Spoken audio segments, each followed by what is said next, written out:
I never imagined that one day I'd wake up, look out my kitchen window, and see a stranger setting up a birthday bounce house in my backyard like it was the most normal thing in the world. But honestly, by then, I shouldn't have been surprised. After living here long enough, I'd gotten used to people treating my private property like a public park. Kids running around, people picnicking, joggers cutting through, dogs digging up my flower beds.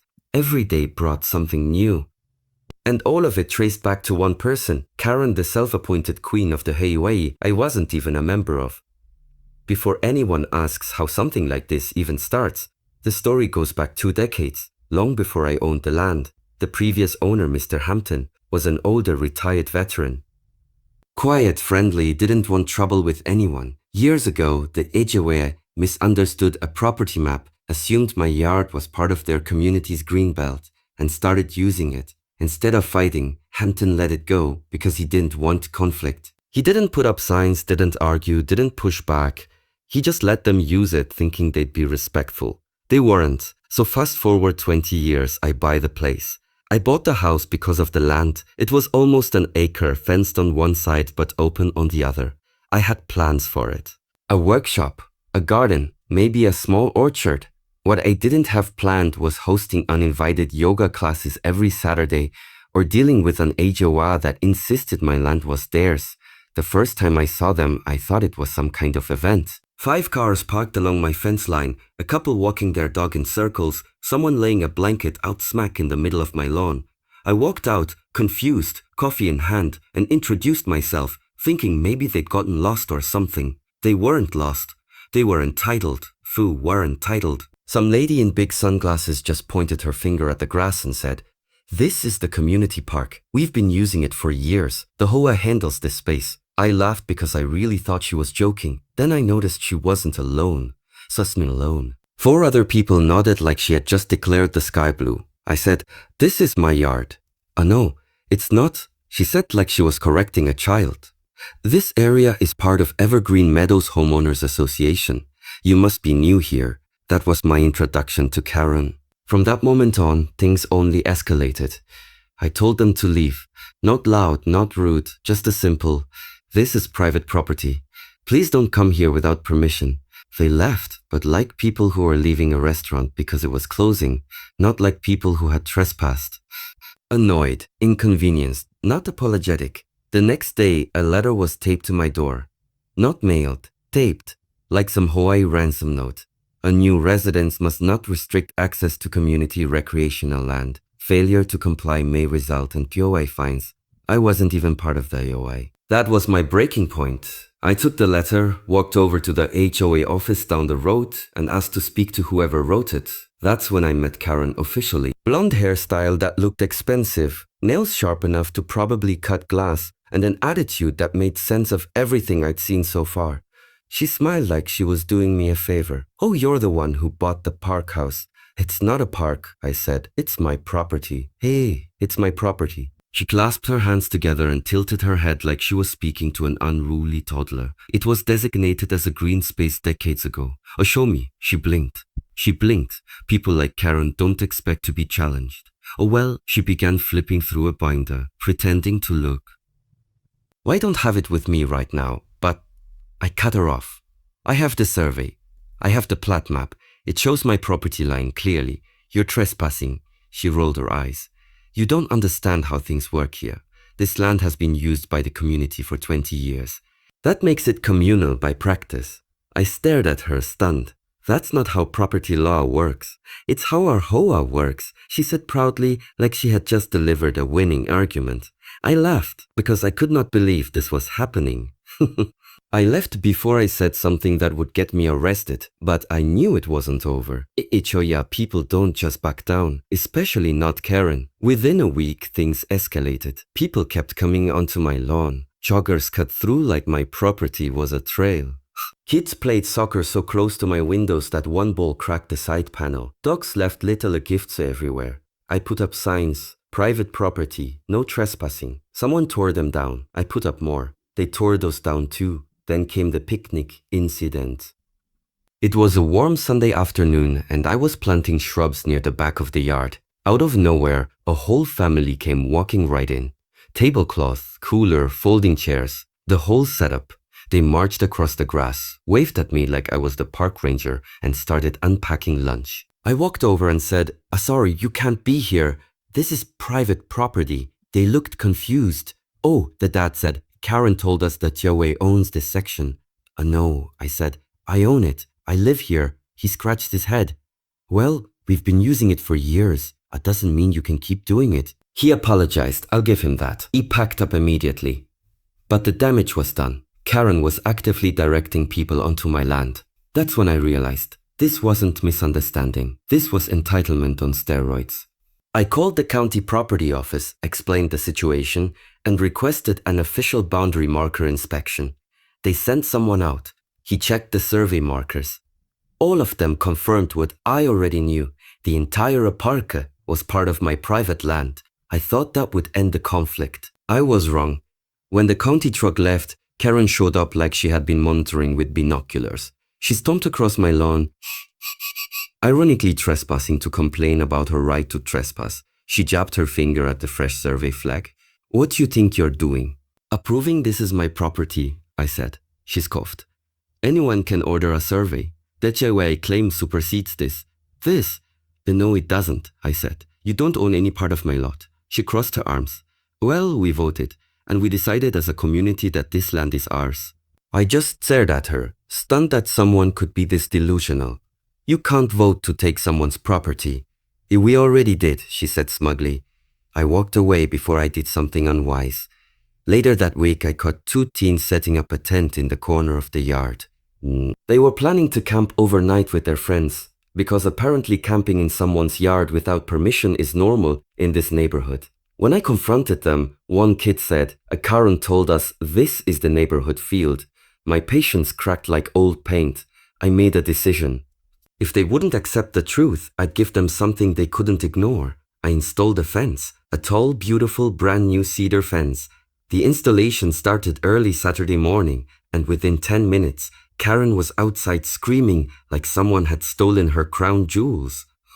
What do you think you're doing? You can't fence in community property. It's not community property, I said without looking up. This is illegal, she yelled. I'll call the board. I'll call whoever, I said. This fence is staying. She stomped away and came back with reinforcements. 3 HOA board members, all acting like this was some emergency town council meeting. One of them waved the clipboard. According to the HOA guidelines, I'm not in your HOA, I said. Yes, but, no. But we voted. I don't care. They looked offended, like I had insulted their entire bloodline. Karen pulled out her final attack. If you continue building that fence, we'll fine you. A try? I said. Send me a bill. I'll frame it. Apparently, that wasn't the reaction she wanted. She left in a fury. 2 hours later, police showed up. I'm not kidding. She actually called the police on me for building a fence on my own land. See? The officers walked up, and the first thing they said was, Sir, we got a report that you're blocking off HOA property. I handed them the survey, the plat map, the deed. They looked at it, looked at Karen and said, Ma'am, this isn't HOA property. This is his yard. No, she screamed. You don't understand. We've used it for 20 years. That makes it ours, one officer sighed. That's not how that works. Yes, it is. The other officer quietly whispered, Is she always like this? I nodded. Worse, they told Karen she was trespassing. They told her to leave. They told her she had no claim over the land. They warned her that if she kept harassing me, she could face charges. She stomped away like a toddler who had been denied candy. I finally finished the fence that evening. It felt like reclaiming something that had been stolen long before I lived there. But Karen wasn't done, not even close. She tried petitions, she tried sending letters, she tried complaining to the county. She even tried telling residents the fence was illegal and that they had the right to remove it. And then she tried something new. She claimed adverse possession. She tried to take my land legally. That was the start of the biggest HOA war this town had ever seen. When Karen filed the adverse possession claim, I thought it was some kind of prank. I truly believed no one could be that delusional. Then I got the official notice from the county clerk. A real legal filing, Karen's signature in bold, claiming she and the HOA had openly and continuously used the land as a community park for over 20 years. I stared at the paper in disbelief, then laughed so hard I almost cried. She actually thought she was going to steal nearly an acre of my yard because she had used it without permission. That's like breaking into someone's house for 20 years and then claiming you own the living room. The lawyer I hired nearly choked when he read it. Has she seriously filed this? He said, yep. He shook his head. This isn't adverse possession. This is trespassing with extra steps. We filed a response within a week. Simple, clean. The HOA never owned the land. No permission was ever given. The previous owner never agreed to community use. The current owner explicitly objected. Case closed. But Karen wasn't backing down. People like her don't step away from a fight. They escalate. One morning around 6 a.m., I heard loud banging. I looked out the window and saw 3 HOA volunteers trying to remove a fence panel with a crowbar. I ran outside yelling, "What the hell are you doing?" They froze like deer in headlights. One guy dropped the crowbar on his foot and screamed. "A Karen told us the fence is illegal." Another said, "She said we had to restore community access." I dialed the police right in front of them. They panicked and ran, leaving the crowbar stuck between the boards. Police arrived in minutes because at this point, they were familiar with the circus happening here. They took photos, noted attempted vandalism, and opened the case record. When I pointed them toward Karen's house, one officer muttered, "Not again." Karen came out like she had been waiting behind the curtain for her cue. She marched right up to the officer and said, "I gave them permission." "That's not how this works," the cop said. "This isn't your property." "It's community property," she snapped. "We're taking it back." "You'll be arrested if you touch his fence again," the cop said flatly. Karen's jaw dropped open like she couldn't believe the world was refusing to bend to her wishes. They made her leave again. Later that day, I got a letter from her lawyer, a real lawyer, or maybe just someone Karen bullied into writing something. The letter claimed I was limiting community access, violating 20 years of established use, and obstructing HOA rights. My lawyer laughed when he read it. "Did the attorney even research the address?" he asked. "I doubt it." We responded again, providing decade-old county maps proving the land was always private. Karen doubled down. She launched a full Hawaii meeting about reclaiming stolen community land. 30 people showed up, chanting about the park being theirs. I wasn't invited, obviously, but someone recorded the meeting and sent me the video anonymously. Karen stood at the front like some cult leader, saying things like, "We will not let outsiders destroy our community space. We think he owns what we built. This land belongs to the HOA." The crowd cheered like sheep. She even created a petition titled "A Restore Karen Park." Yes, she literally named it after herself. But petitions don't override property deeds. Phew. After months of back and forth, the county finally scheduled a formal hearing. Karen showed up in a bright red blazer, binder thicker than a textbook, and an attitude like she was seconds from becoming queen of the subdivision.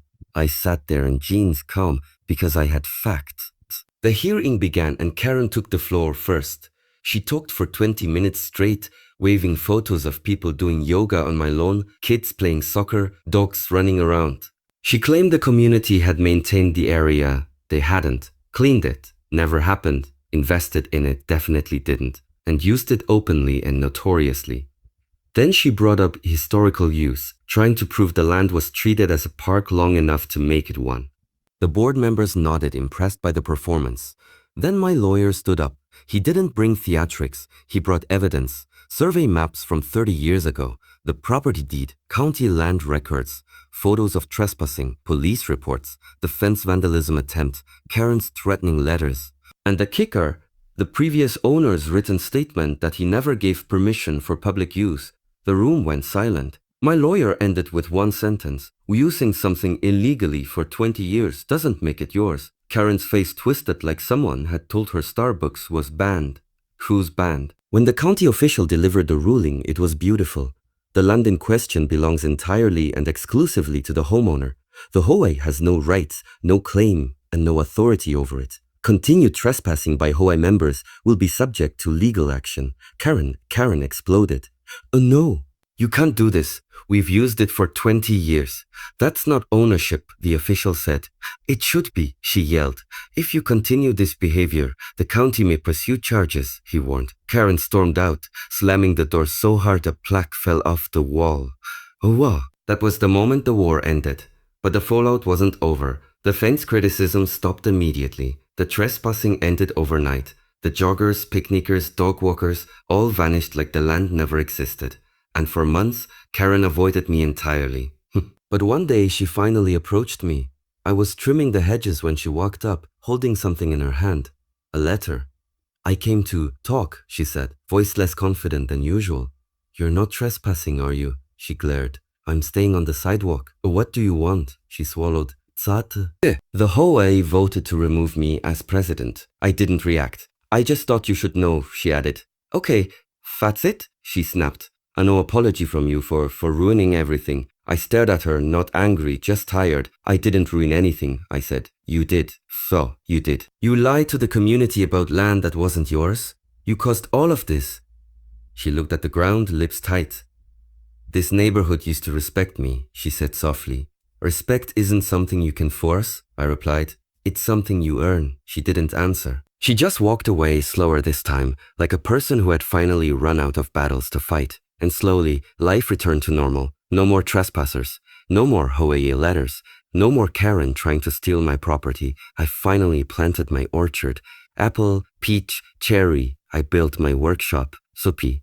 I put up lights along the fence. I reclaimed the land that had been ignored, misused and stolen long before I lived here. For the first time, the yard felt like mine. Owning land shouldn't feel like a war. But dealing with an HOA Karen determined to rewrite reality forced me into battle. In the end, facts beat entitlement, law beat delusion, and I got to keep what was always rightfully mine. And now, when I sit on my porch at sunset overlooking the orchard, I'm reminded daily. A fence doesn't just protect land, sometimes it protects your peace. Your peace.